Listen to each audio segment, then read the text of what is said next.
When your life is thrown a curveball and you lose your husband at 47 years of age, what then? What about the future? Kim Sorrelle began journaling after being diagnosed with breast cancer, and just 4 months later, her husband Steve was told he had pancreatic cancer. 6 weeks later, Kim held him as he took his last breath. If you have suffered loss, you must listen to Kim's story of survival during the dark moments in life, and you will be encouraged today. Have you ever felt like giving up, quitting, throwing in the towel? Welcome to Never Ever Give Up Hope featuring Carol Graham. She's an author, health coach, and motivational speaker. Backed into a corner multiple times in her life, Carol shares with you stories on how she overcame some of the toughest obstacles a person can go through in life, but refused to give up hope. Rather than admit defeat, an opportunity was presented, and it involves each and every one of you. Carol will feature spectacular guests who will share their messages of hope, encouragement, and their inspiration to prove why life's adversities only make you stronger. And now, welcoming the host of the show, here's Carol Graham. Kim Sorrelle is a writer, speaker, entrepreneur, the director of a humanitarian organization, activist, mother, grandmother, oh, and I love the next two, lover of all people, and black licorice. Welcome, Kim. Thank you so much, Carol. It's a joy to be here with you. All right, so let's start with your backstory. Tell us whatever you would like to share about what happened. Sure. Well, I'll start with I was going to be the first woman president. That was my goal when I Okay. was in high school, and I had my life laid out. I knew where I wanted to go to school, what I needed to do, and I figured out a way that I thought I could get there. And I wasn't sure that a husband and kids would fit into the equation. But I knew that if I ever met a man, he had to have two things. He had to be over 6 foot tall because my 5 foot nothing mom married a short man, and I wanted my kids to have a chance as a mite. And he had to be really good looking, so he looked good in my wedding pictures. So I was obviously a very deep thinker, and May, Sorry. that's right. So then, May of my senior year in high school, I was playing pool at the local bowling alley, and this tall, dark, handsome man came into the room and stole my heart. And 10 days after I met him, I asked him to marry me, and he said yes. Oh my word. Too And funny. yeah, we got married a little less than a year later. And he was definitely the man of my dreams. He was an incredible man. I was so fortunate to have him for a husband. We had kids, grandkids, and we had just become empty nesters. I was so looking forward to that, becoming an empty nester. I don't even know why. I don't know what you do as an empty nester, if you run around the house naked or what it is. I don't know.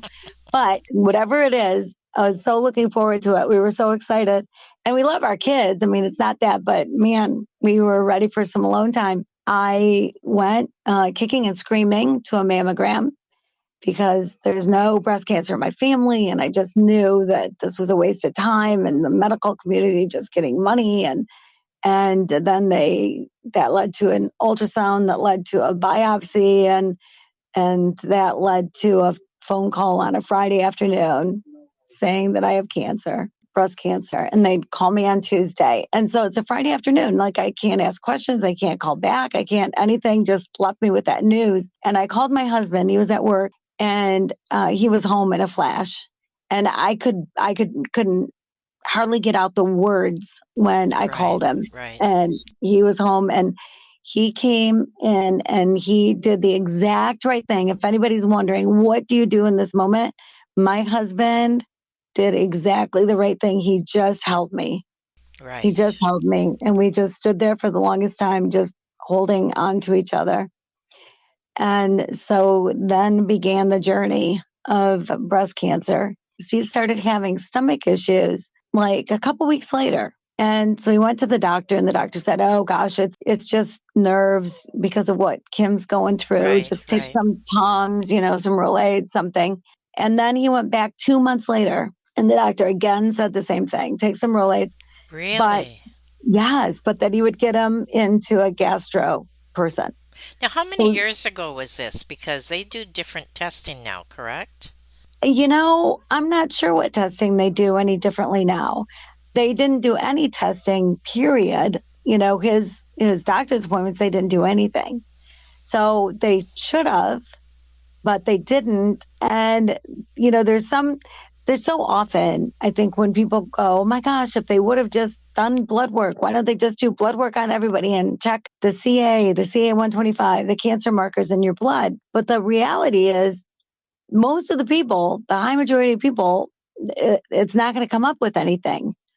And Oh, so okay. for the low minority of people that it could show something, I'm sure health insurance probably doesn't want to pay Mm-hmm, for it mm-hmm, and mm-hmm. whatever. So it doesn't happen.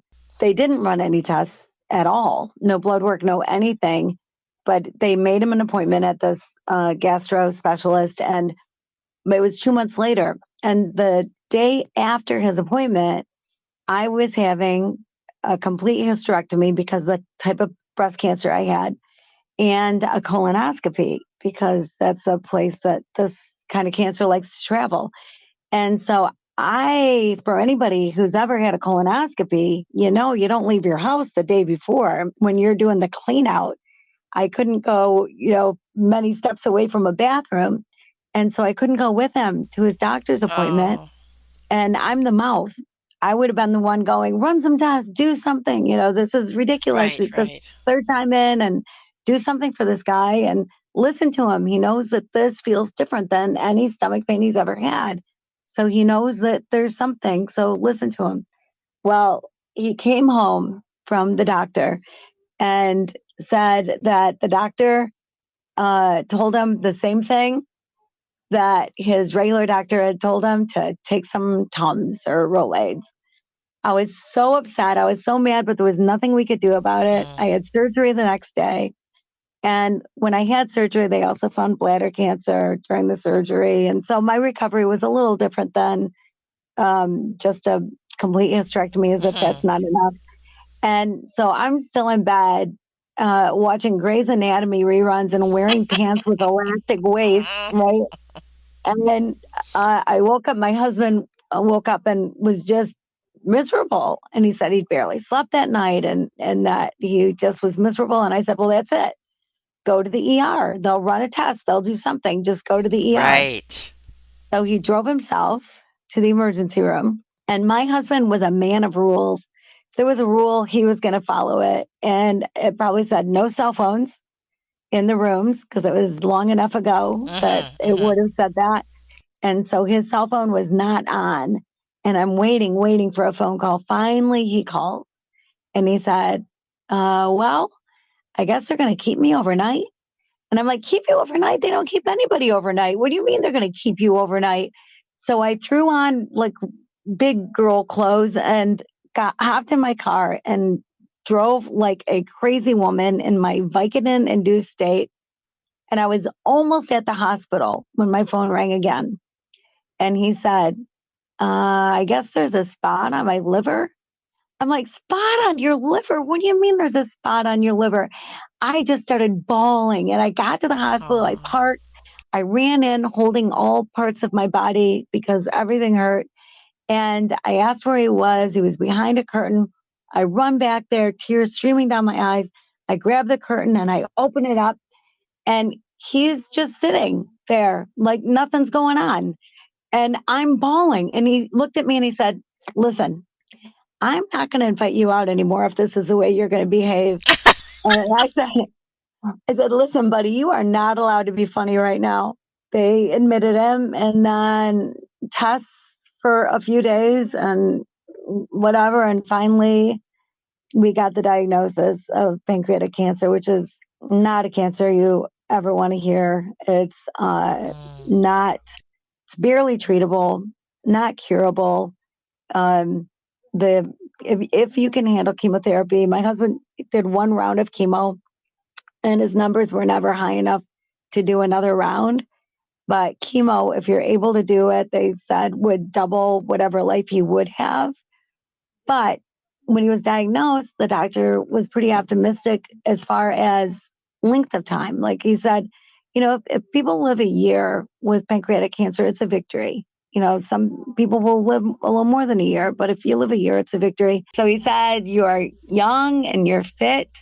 And so you could definitely beat the odds and live longer than a year. And so that's what we were thinking, that maybe we'd have a year together. And so we were looking ahead, months down the road, birthdays and different things, different celebrations with our kids and talking about what we were going to do. But I was already home recovering. So he just stayed home and we just had the greatest time together. We watched Cash Cab and played some gin rummy and just hung out, watched some movies and just spent time together. But we just didn't want him to suffer. Pancreatic cancer is supposed to be Mm. the most painful cancer. So we had great hospice and he didn't suffer. He didn't. And it wasn't until the morning, 6 weeks in, he woke up one morning and just was in pain. And it was really the first time because he had morphine, he had things keeping his pain under Mhm. control. So Mhm. he was great all the way through. So I called the hospice nurse and she came running out and gave him some more morphine. And then we're in my bedroom and he's sitting on the edge of the bed and I'm holding him from behind because I don't want him to fall off the bed. And she's on the phone calling for a hospital bed. I mean, we didn't have any equipment. We had nothing at that time. We're still in bed Mhm. together and Mhm. whatever. And I said, Guy, do I call my kids? And she said, oh, no, no, no. You got lots of time. You got lots of time. But I could just feel his agony. And I said, Oh. you sure I shouldn't call my kids? And she said, no, no, no. You've got, weeks, if not a couple months. You don't need to call your kids. Well, the way I was holding him from behind, I could just feel his pain. It's like I was sharing his pain in that moment. And Oh.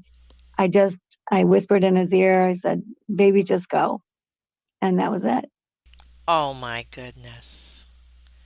Oh my word. What gave You you the know, strength to do that? I love that man. Man, I adored that man. And he was a great husband and a great dad. And we had a lot of fun together. We had, built a whole lot of great memories together. And I just did not want him to suffer. I mean, we knew that it was inevitable. We knew that the cancer was going Okay. to take his life. And but suffering through it. And I've seen people, I've had family members, whatever, that have lingered for a long time and just suffered for a long time. And I just so didn't want that for him. He was nervous about that. He didn't want that. And I just, it was just the right time to let him go. Well, I'm sure that the audience is just as touched with that story as I am, and many people are relating, of course, to your story. We're going to take a quick break, and when we come back, we're going to share with the audience steps to making it through a crisis such as this, and also we're going to talk about your books. We'll be right back. Carol Graham would like to show you the path from misery to miraculous triumph in her fast-paced memoir, Battered Hope. She relates her determination to succeed as someone who experienced one horrendous nightmare after another. Gang raped and left for dead, loss of a child, husband falsely imprisoned, and cancer. Nothing could break her tenacity or faith. No matter what you face, heartache, loss, suffering, or injustice, Carol will illustrate how she became a victor the same way you can. The secret is to never, ever give up hope. Order your copy at Amazon or batteredhope.blogspot.com. Kim Sorrelle has been sharing her cancer survival story and also what happened when her husband received a diagnosis of cancer just 4 months later. It is definitely heart-wrenching, but also, as Kim is going to share now, how her life changed and how she has been able to help others as a result of the pain that she went through. So, the first thing I would like to ask you, Kim, is your youngest son, Noah. This whole situation pole vaulted him to earn a PhD as a cancer researcher. Is that correct? Yeah, Okay, yeah, tell us a absolutely. little bit about that story. Yeah, well, Noah did he joined the Navy, he was in the Navy, and then did his time and got out of the Navy and was getting his undergrad on the GI Bill. So thank you everybody for paying for my son's college. I appreciate that very much. And he knew he wanted to do something in science, but he wasn't quite sure what. And when I was diagnosed and then his dad, just so close together, he just felt like that is what he needed to do, is become a cancer researcher. And so that's what he's doing. He actually just got his MD along with his PhD, Oh, so wow. that, yeah, so he can work with people too. Yes. And he's made some incredible strides. Before he got his PhD, in order to get a PhD in cancer research, you have to discover something that has never been discovered Oh, before. interesting. It, yeah, it has to be put before a board. It has to be big enough that it's published in a major medical journal, and you have to do all that before you can get your PhD. And it takes time. I mean, it takes a Of lot of time, course. right? So Noah was published 9 times before he got his PhD. Oh, He did, yeah, he's an overachiever apparently, my. but he also discovered something with research, a way to speed up a certain steps to researching, and it's something that is used in labs worldwide now. And it's funny. So like Harvard flew him out. He's at UT Southwestern in Dallas. Great place. He loved the PhD program there, and it's just a great institution, one of the top cancer research facilities in the world. And but Harvard flew him out, and then flew him to Germany to their sister place in Germany, whatever, to teach this technique. And so it's getting passed on.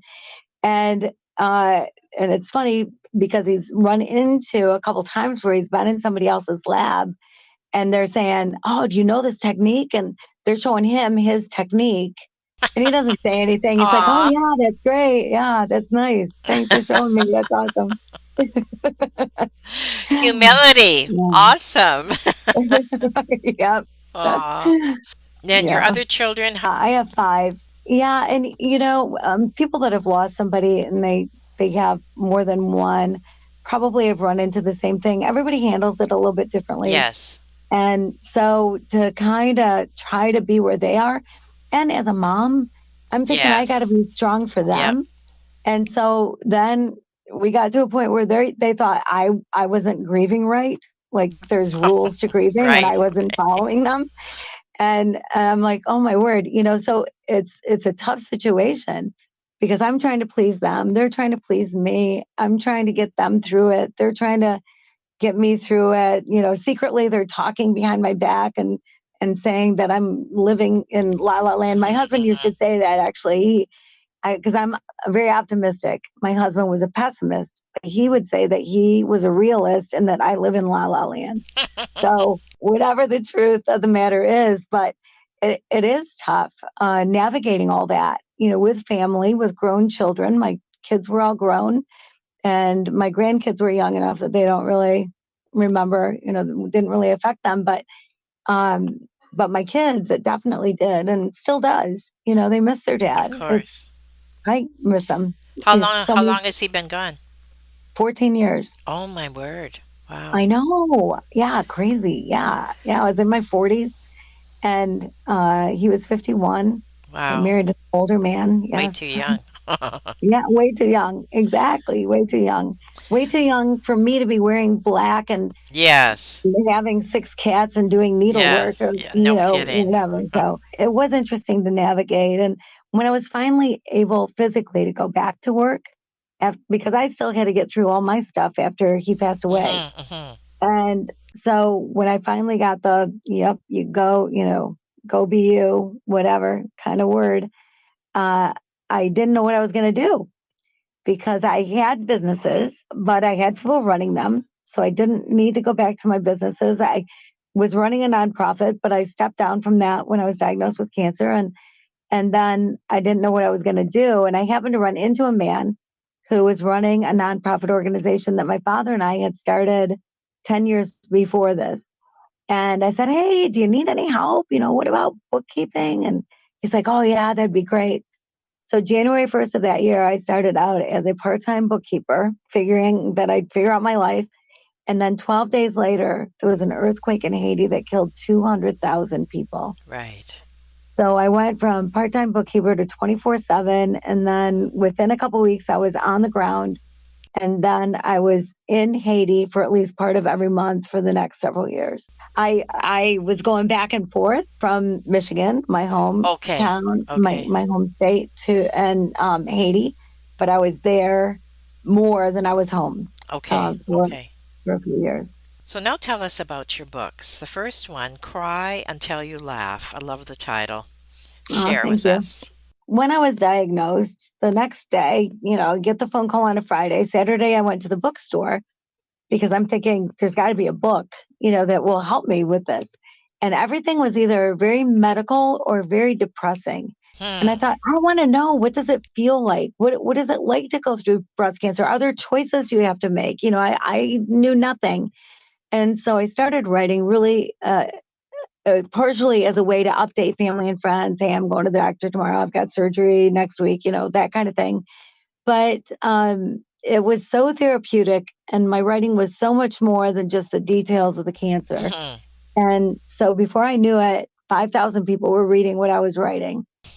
And I never planned on really putting it into a book. That wasn't my goal, but I was encouraged to do so by several people. And so Cry Until You Laugh is exactly that. It's all the writings that I did during that time. And of course, I was writing still when Steve was diagnosed and then Right. when he passed away. And then my last entry in the book actually is Tomorrow I Leave for Haiti. And then my second book questioned some things after losing Steve.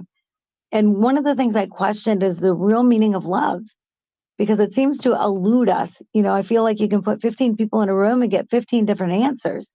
And, Ed Sheeran sings about it. Nicholas Sparks writes about it, but what is it really? And everybody defines it differently. And I thought, guys, somebody's got to take the bull by the horns and figure this out.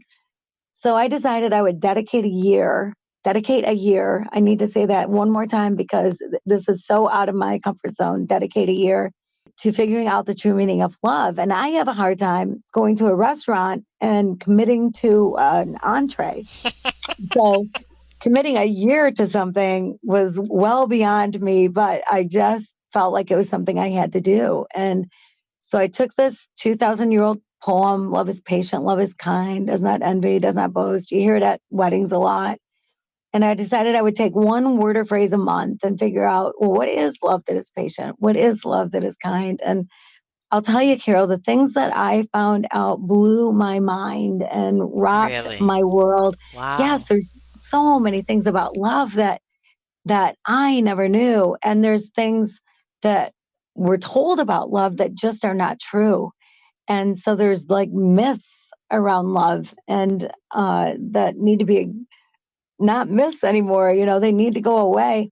So that I was writing while I was doing it, but really for myself, whether it ever got published, whether it ever anything, but it did get published. Love is the name of the book, a dark blue cover, and it is changing lives. I mean, I'm getting incredible response from people that marriages staying together and kids that were estranged from their parents and just all kinds of things and different relationships, even like work relationships and neighbor relationships and families that are buying it for their whole family, all their adult kids, and getting together every Monday night and talking about a chapter, or whatever. it's really been quite a ride, a good experience, because I am very passionate about getting the word out there about what love truly is. Can you share one of those things and also one of the myths? Sure. Yeah, I'd be happy to. So if I only did the first month, I could have stopped right there and it would have changed my life. Love is patient. I went in thinking, I know what patience is. You know, you're not honking your horn if you're stuck in traffic. You're not mad because your 6-year-old can't find his shoes and it's time to leave for school. You know, you settle down. But love that is patient is entirely different than patient. You put love is or love is not in front of anything and it changes the meaning. So, love that is patient, I just believe that you're supposed to love everybody. It's just the way to live. Just love everybody and accept people for who they are. Everybody gets to be whoever they pick to be. We Mm-hmm. don't control anybody, right? I mean, we only control ourselves. So let people be who they believe they're created to be and let them give you the same grace to be who you believe you're created to be. So you love everybody. So you love whoever it is that you're with enough that you recognize that this is the most important moment of your life. What's in the past is in the past, and what's in the future is yet to come. This is the moment. And so, with that, since it's the most important moment of your life, you are fully engaged and fully present for that person. That is love that Right, is patient. right. Carol, I stunk at this. I was so bad at this.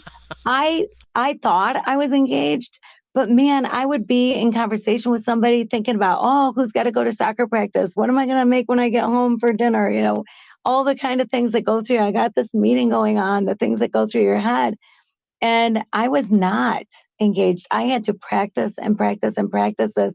But when Hmm. I got it, it changed everything because I actually heard what was being said instead of hearing what I'm assuming is being said based on some label I put on somebody. And love has no labels, by the way, but based on Hmm. knowledge I have about somebody or whatever, you just make I was making assumptions about what I thought people were going to say. And when I fully engaged and stopped and am in the moment, man, I wish I would have known this years ago because it's so incredible. It's incredible to be heard. People need to be Right, heard, right. right? Absolutely. Yes. Yeah. And sometimes we're in such a hurry that we're running from thing to thing. And then we go, oh no, there's Sandra. Geez, if she pulls me aside, it's going to be 10 minutes, whatever. But she's a person. Life has to be all about people. Relationships are the most important thing. So yeah, it might take a minute. Some people you might enjoy talking to more than others, or you have the long-winded friend or whatever. And it's okay to say, hey, I really am too busy. The truth is I'm too busy Hmm. right now. But I will call you. I promise I'll call you, or and then hold yourself to it. But when you're there and you're listening, truly listening, people know that you're truly listening. People know that. People feel loved. 100%. Yeah, it's a whole different ball game. And so even if I would have stopped there, love is patient. Be fully there, fully engaged. People don't care about how much you know, they want to know how much you care. I love that. I love that. So Yeah, that that's goes right beautiful. along with what you just said. Okay, and now the Yeah, yeah. myth. One of the greatest myths that I've heard a lot in my lifetime, I'm sure a lot of people have, is that love's a two-way street. Love is not a two-way street. It is one way. It is on you, period. You don't control anybody. So you don't control love coming to you, but you don't control anybody. You only control yourself. When you have a baby, you bring the baby home from the hospital and you have 100% control. You decide when the baby eats, what the baby wears, when you put the baby down for a nap. But 6, 7, 8 months later, your Tupperware is all over your kitchen floor. Pots and pans are banging like crazy. You realize you've lost control, and I promise you, you will never get it back again because we don't control anybody but ourselves. And so, if you're giving love to get love, you are setting yourself up for heartache and Wow. disappointment and loneliness. It's not the way to love. When you give love to get love, It's like me giving you money and you giving me a pair of jeans. That's a transaction. If I'm giving love to get love, that's a transaction. That is not love. Love is not a transaction. Love is on you. You love. Love is magical in a way that when you give love, chances are pretty darn good it's going to come back to you, but it might not come back exactly the way you picture it. And if you have these built in expectations about how love should come back to you, you're going to be fighting all the time with whoever it is or mad all the time, because people don't read minds. They're not going to know your expectations. And people have all walked in different shoes. And so we all come from different places with different things that have made us who we are today. And you build all that in, and then you throw expectations on top of it on what you expect their love to look like. You're just setting yourself up for disaster. Just love. Love just loves with no expectations of getting it back. It is a one-way street. I'm thinking a lot as you're talking this particular area regarding people with adult children who have been estranged. Can you address that at all? Oh, absolutely. Absolutely. First of all, anyone who has adult children that are estranged, you're not alone, because there are a lot of mamas and dads out there that their kids have a child who is not in their life, who's not communicating with them. And uh, part of it is they don't understand what love is, because Right. we've grown up with this other Hmm. definition of love, right? So they don't understand. And I'm actually writing a book right now on um, the ways that my kids tell me I screwed up, and what they would do differently, because I don't know if it's 100% of parents, but a lot of parents, the kids come back at late 20s, somewhere around there, and tell you what a terrible job you did or different ways you messed up. And it's like, as parents, we do what we do in the moment because we believe that's the right thing to do. We're not trying to hurt our kids, but Right. anybody, I think, can look back and go, gosh, if I had it to do over again, I might have done that differently. But in the moment, you knew what you knew. You had whatever it was to work with, and you made the decisions and the choices that you made that you believed were best for your kids. And kids need to understand that parents, that's what we do. That's that's what we do. Is we try to do everything we can in our power that is the right thing for our kids. And yes, we will mess up. And it's just the way it is. And I think kids need to be a bit more forgiving, and parents need to be forgiving, because it is hurtful. I've gone through it. It's hurtful when your kids come back to you and tell you, oh my gosh, remember when you did this, or yeah, you did that, and why'd you send us to that school? That's a big one for my kids. Why'd you send us to that school? And I own it. I own everything they say. And I apologize. And I just say, we made the decisions we made because we thought they were the best ones at that time. With what we knew, they were the best ones at that time. Not to say I'd do it now, but that's why we did it, not to harm you, but because we loved you. And so there are going to be people that walk out of your life. That doesn't mean you stop loving them. You, Right. you can, Absolutely. yeah, you can love people and not like them, for one thing, but love your kids. There's one of the things in that poem is love always hopes. Love always hopes. Love always perseveres is another one. Love always perseveres. Love always hopes. So even if you have a son or daughter with an addiction, that can be such a tough issue, so hard. And I've experienced this, and you just have to show some tough love. You got to figure out how to deal with it, and and not enable it. And that's a tough one.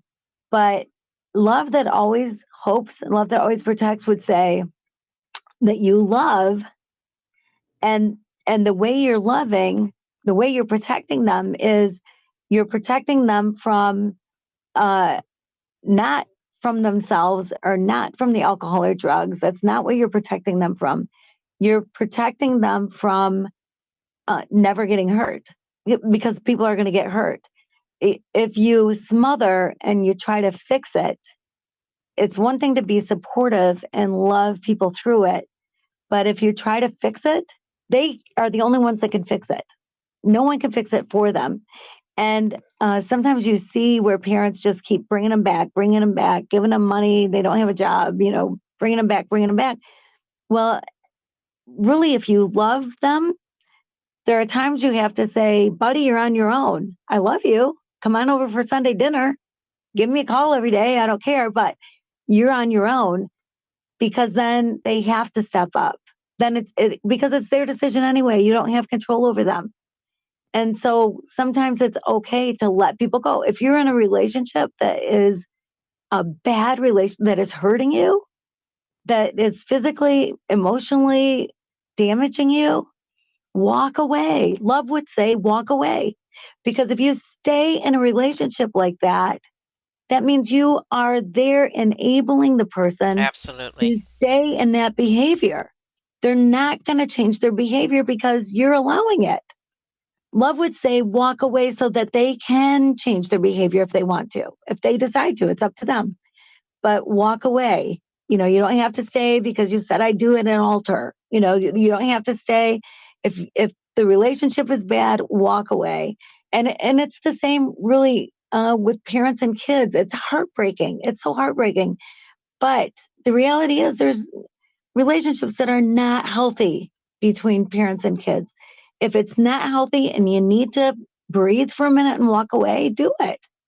It's okay. It's all right to do it for your sanity, and so that they can take a look at themselves and see what they need to do to change. I am relating. I know the audience is relating. You have pushed a lot of buttons and you have been encouraging. You definitely have been inspiring, stimulating, and challenging. Big time. So, this is books actually, that we all need to get. I can't express that more than that. I mean, both of your books are life changing. Thank you, Kim, for being on Never Ever Give Up Hope. You certainly have given me hope today, as I know you have for the audience, because many of us are relating to several of the things that you have said, and many of them have been eye-opening as far as I never looked at it quite that way before. So the year that you took off to write and reflect have definitely helped and will continue to help a lot of people. What you have learned and what you have shared today is, as you said at the top of the show, life changing. Is there anything in conclusion, Kim, that you would like to share about anything? Yeah, yeah. I mean, I would just say that one of the greatest things you can do is show mercy. Give people some slack. We all make mistakes. We all do things that we regret. We all have moments that we don't treasure. We lose our cool. We do whatever we do, and um, just love people. Just don't hold on to something that happened years ago. Don't hold on to it. Let it go. Let it go.